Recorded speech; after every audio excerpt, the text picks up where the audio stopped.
All right, guys, thank you for joining me today. Sorry I'm running late. I decided with my last 20 minutes of the hour that I was going to work out.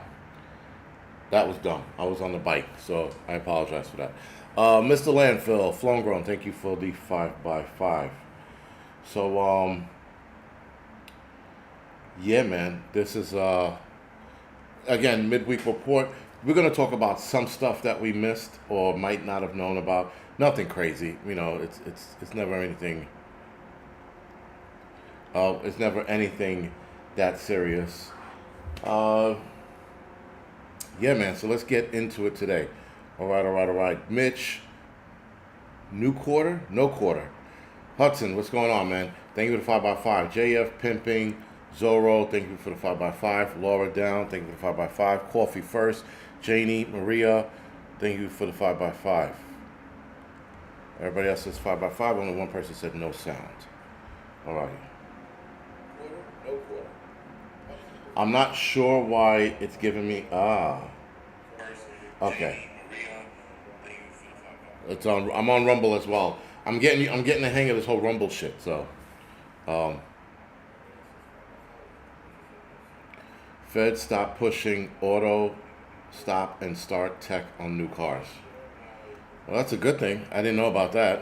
Um, I know a lot of people are crying over Trump's letting of Afrikaners into the country.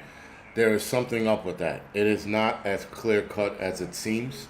There's definitely some more layers to that because that shit don't make any sense.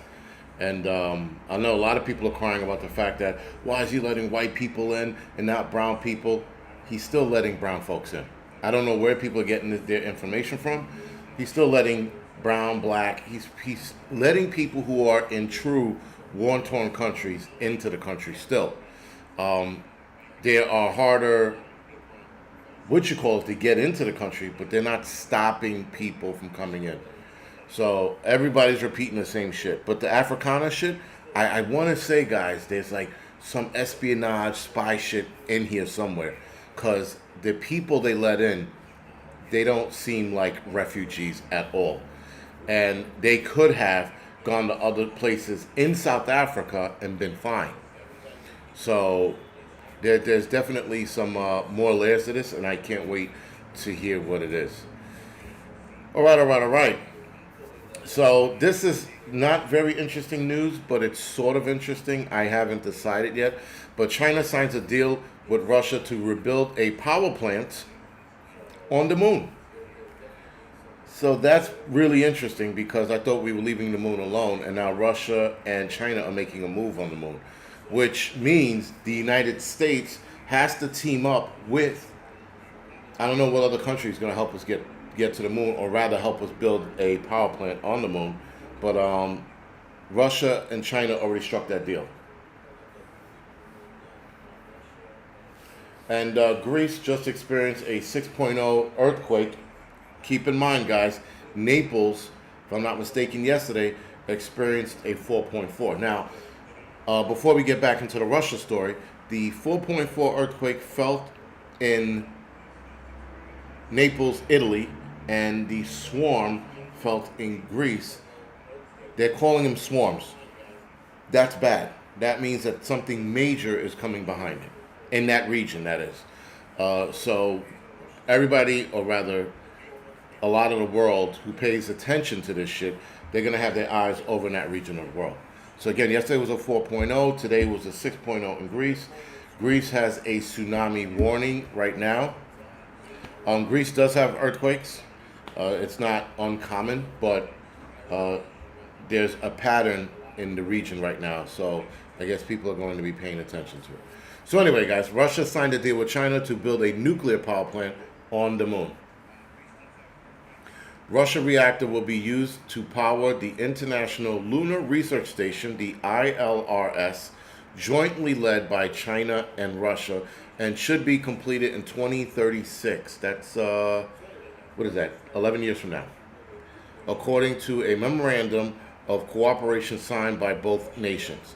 The announcement comes just after NASA revealed a 2026 budget proposal that will axe the agency's plan for an orbital lunar base. So, interestingly enough, Russia goes, look, they're not doing their thing, and now they're going to put a power plant on the moon. This should be interesting because there are a million things that can go wrong with building a power plant on the moon, like cracking the fucking moon in half. We've seen that in a couple movies, and it doesn't work out very well for us, especially if they drill deep enough or too deep, or the power plant goes, whatever, belly up.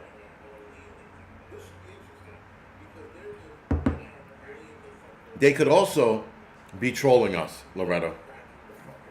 There is that. They could sit there and say, "Oh, we're going to build a power plant on the moon." Meanwhile, they're not really going to do it. I don't know. We shall see.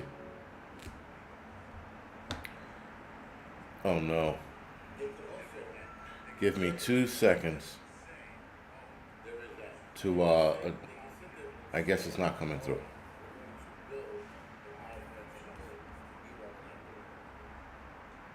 But yeah, so anyway, I guess it didn't come over. Oh, that's why it didn't come over. All right.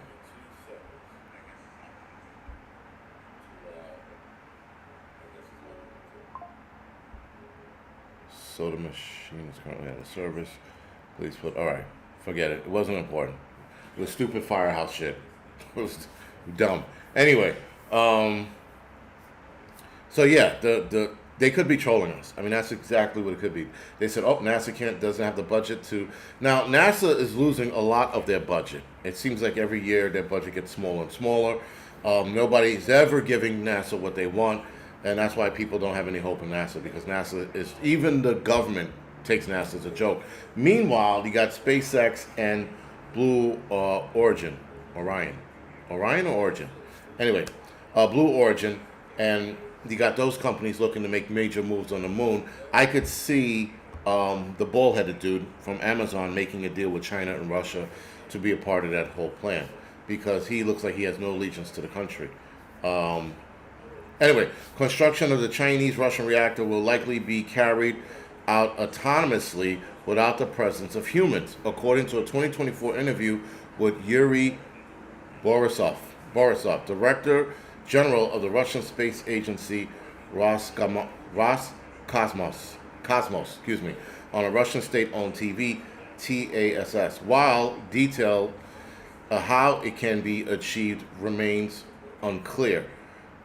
Borisov added that technology steps are almost ready. Robots. They have robots going up there. And listen, again, if they do this with robots, they are going to blow the United States out of the water from the space race. Right now, the space race is still a thing. Yes, it hasn't actually ever died.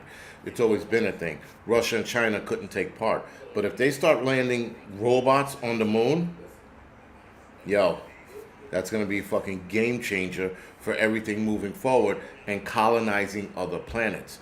You'll have robots on other planets building shit, though my conspiracy theory brain and robots building shit on another fucking planet can turn into a catastrophe when humans get there and robots go, "We built a sanctuary for ourselves, this is our land," and then they kill all the humans that arrive. Again, that's movie shit, and I couldn't help but go there. Anyway, the station will conduct fundamental space research and test technology for long-term uncrewed operations of the ILRS, with the prospect of human beings' presence on the moon. The new research station, a permanent Manor lunar base located on the moon's south pole, has so far attached 17 countries to the joint program, including Egypt, Pakistan, Venezuela, Thailand, South Africa. Its groundwork will be laid by China's 2028 Chang'e 8 mission, which will be the nation's first landing an astronaut on the lunar surface. This is so. Obviously, the Chinese will set astronauts on the moon to break ground and then build from there. So anyway, this sounds very interesting. I thought it was going to be a boring article. I thought it was pretty interesting. They're gonna fly a couple of Chinese astronauts. They're gonna break ground with their shovel bullshit, and then they're gonna land robots there, and robots are gonna build that base for 11 years. There are a million things that can go wrong. I cannot wait to see how this shit unfolds. Now, some of you guys ever heard of Ghost in the Machine, right? It's always been a theory, and this is where the movie comes from, if I'm not mistaken. Ghost in the Machine is the presence of a entity or spirit, if you believe in that, or entities, if you believe in that, operating machines by way of haunting. Right. So, a rogue communication device found in Chinese inverters. U.S. energy officials have released a risk posed by Chinese-made devices that play a critical role in a renewable energy infrastructure after unexplained communication equipment was found inside some of them. I do not know why we continue to buy anything from China. Anyway, power inverters, which are predominantly produced in China, are throughout the world to connect solar panels and wind turbines to electrical grid. They are also found in batteries, heat pumps, and electric vehicle chargers.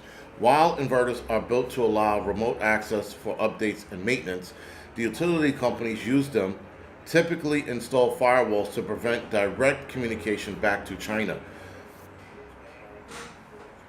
If you're buying a device that you think is going to spy on you, but you go, I don't know, we have to buy this because we have no... Build your own. Build your own inverters. The fact that they have to buy from China and then build a firewall to prevent any direct communications back to China is bizarre. All right, where is this going? All right, however, rogue communication devices not listed in product documents have been found in some Chinese solar power inverters by U.S. experts who stripped down equipment hooked up to the grid to check for security issues. Over the past 9 months, undocumented communication devices, including cellular radios, also have been found in some batteries from multiple Chinese suppliers. And this is why we got to build our own shit. Router was unable to determine how many solar power inverters and batteries may have been looked at. The rogue components provided additional undocumented communication channels that would allow firewalls to be circumvented remotely with a potentially catastrophic consequences, the two people said. Both declined to be named in this interview. Interesting. We know that China believes there is a value in placing at least some elements of our core infrastructure at risk of destruction or disruption, said Mike Rogers, a former director of the U.S. National Security Agency. I think that the Chinese are in part hoping that the widespread use of inverters limits the options that the West has to deal with security issues. This is why we have to build our own. A spokesperson for the Chinese embassy in Washington, we oppose the generalization of the concept of national security, distorting and smearing China's infrastructure achievement. Using the rogue communication devices to skirt firewalls and switch off inverters remotely or change the setting could destabilize power grids, damage energy infrastructure, and trigger widespread blackouts. These people are unanimously stupid. I'm talking about us, the Americans. We are unanimously dumb because this is the dumbest shit I've ever heard. You know that there's a problem. You know there's a potential problem. You know, in fact, they have inverters that can circumvent firewalls and communicate directly back to China, but you're like, we have to deal with it because. How about we build our own? That is a simple solution. Instead of risking American lives, how about we do it ourselves? Anyway, the existence of rogue devices has not previously been reported. The U.S. government has not publicly acknowledged these discoveries. Very interesting, to say the least. But anyway. All right. Moving right along. That was pretty interesting. That can definitely be a video on itself, but I'll entertain it in the future.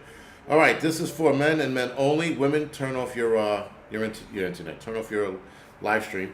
Men are more likely to die of broken heart syndrome. Isn't that something? After a traumatic event like a divorce or a death of a loved one, some people may experience chest pains, shortness of breath.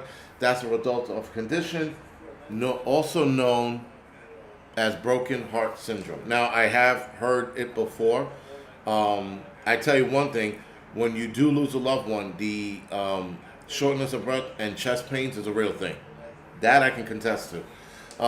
The syndrome, which doctors formerly called Takasuba, a cardiomyopathy, is thought to be triggering a physical and emotional stress, which releases bursts of stress hormones like adrenaline that prevent people's heart from contracting properly. Most patients recover quickly, but small minority suffer heart attacks or heart failure. Although broken heart syndrome is most common in women, men die from it at a more than twice the rate of women. No shit. The study analyzed data from nearly 200,000 adults in the U.S. who were hospitalized with broken heart syndrome from 2016 to 2020. Around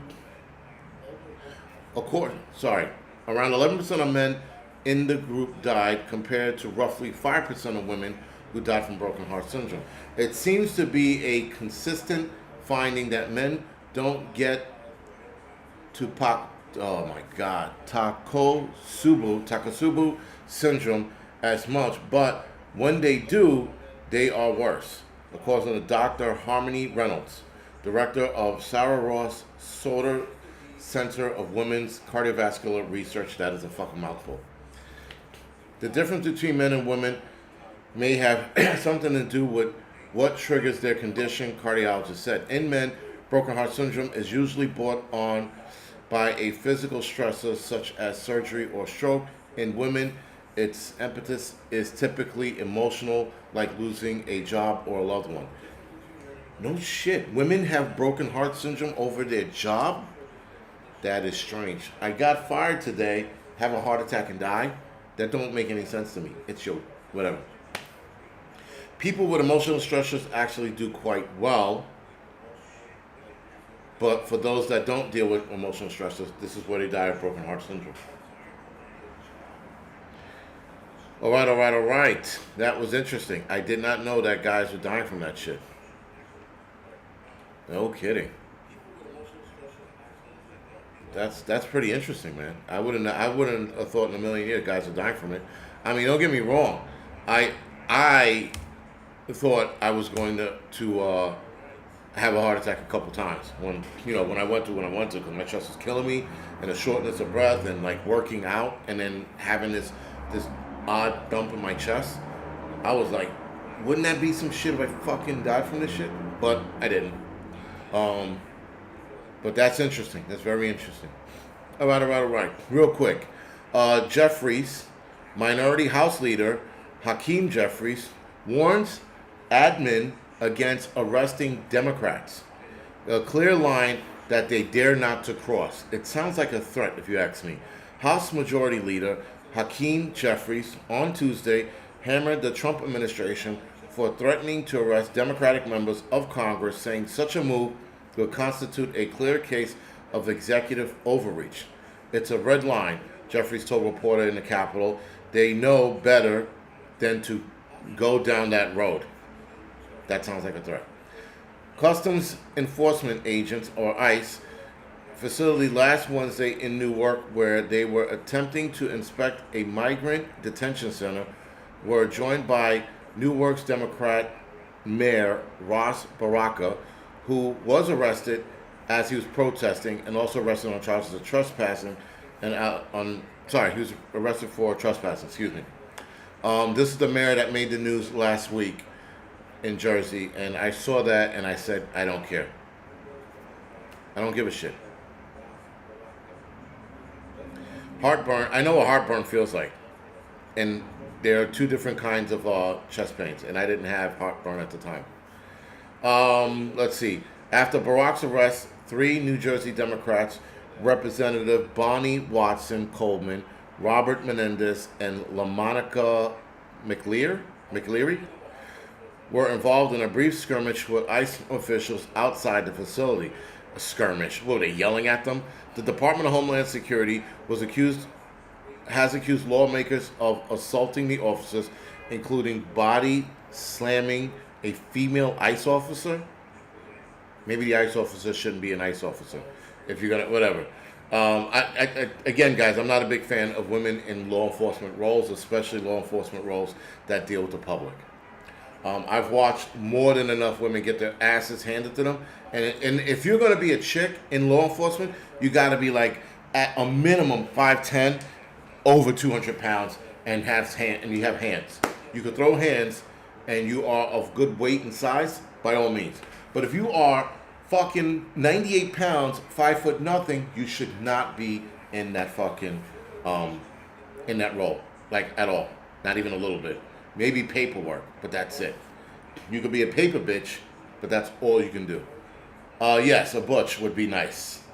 A big, burly butch, but that's it. I mean, and those are few far in between. Women getting body slammed, punched in the face, thrown around, that's fucking bizarre. And then they still want to be cops. Stupid. Like, men of that stature shouldn't be police officers. If you are a guy and you're a grown-ass man and you weigh 100 pounds, first of all, you're not a man. That's number one. Two, you should not be in anybody's law enforcement realm. Men should not be weighing 100 pounds. Excuse me. You're under 200 pounds, I don't know what to tell you. But, and I had this discussion at the firehouse a lot. Guys are like, I'm 100. I'm just like, you're a bitch. You weigh as much as the bitch weighs. You know? Guys hate when I say that because they're like, I'm a man, damn it. No, you're not. You're a boy. You're a grown boy or you're a girl. You choose how you want this debate to go. But if you don't weigh over 200 pounds, I don't know what to tell you. All right. So clearly, guys, Jeffries is making statements, writing checks that body can't cash. He thinks that more Democrats are going to get arrested by the Trump administration. I would so hope that happens. I would hope that happens. Though, if he starts arresting Democrats for bullshit, that's very Hitler-esque, because Hitler did the same exact shit. Just pointing it out. All right, last story. I heard this. It didn't resonate with me till today, but a Nebraska family of four offed in an apparent murder-suicide. A Nebraska family is calling for more accessible mental health care after a husband, wife, and two of their teenage kids were found gone inside their home Saturday morning. This was last week, or just about last week. They were identified as Bailey Koch, 41, her husband, Jeremy Koch, 42, and their sons, Hudson, 18, and Asher, 16. After a preliminary investigation, the authorities said that they believe Jeremy Koch offed his family before offing himself, a Nebraska state trooper said. Lone and Peggy Kubler, the parents of Bailey, said Jeremy had struggled with mental health for years and that his family were trying to get him help. And in fact, he had just had an outbreak. Before I go on with the story, he just had a mental breakdown a week or two prior, and he was being brought back into the home just after, I think he was at a psych facility for a little bit, and they just brought him back home that Saturday or Friday night or whatever it was, and then he did this shit the next day. I say this a million times, I'm going to say it a million more times. Psych patients do not belong in the world. And somebody like this, who is that skittish, should not have been brought home.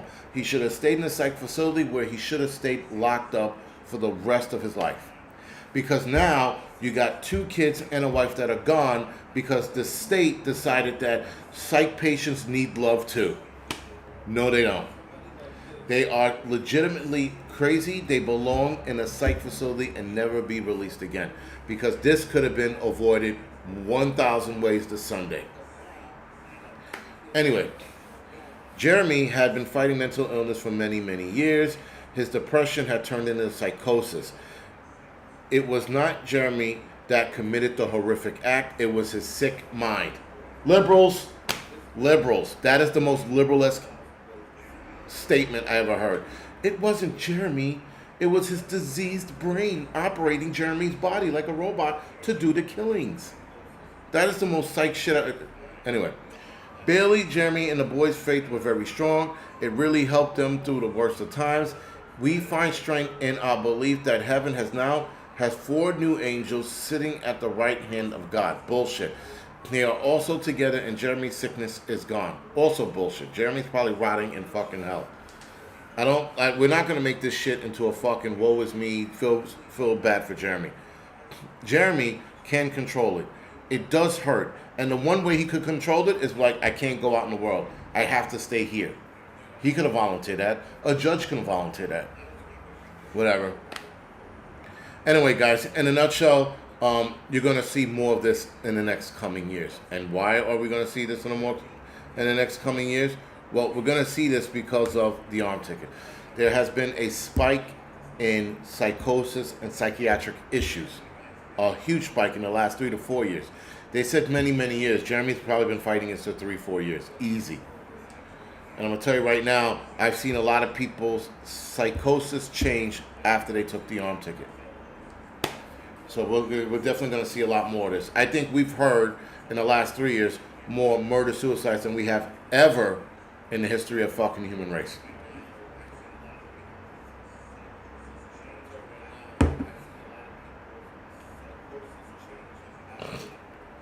Last liberal statement. Our daughter and her family were offed by a diseased mind with a knife. For many diseased minds have nowhere to go. Yes, there is some that can be tapped, but not nearly enough. This country is in a crisis because there is far, far too little help available to tackle mental illness crisis. Here's the problem with mental illness crisis that these idiots don't realize. A lot of people hide it. A lot of people hide their psychosis because they know. Sometimes they can't. I got a guy downstairs, every day he is doing some weird shit. He's always talking to himself in the window. His psychosis is only going to get worse. He's going to have to be dealt with in one of 2 ways. And so trying to blame a diseased mind is bullshit. No, you know what? All right, fine. You can blame the diseased mind. They have to be locked away for good. There is no helping them out. There is no amount of drugs, guys, that keeps them from this. There isn't.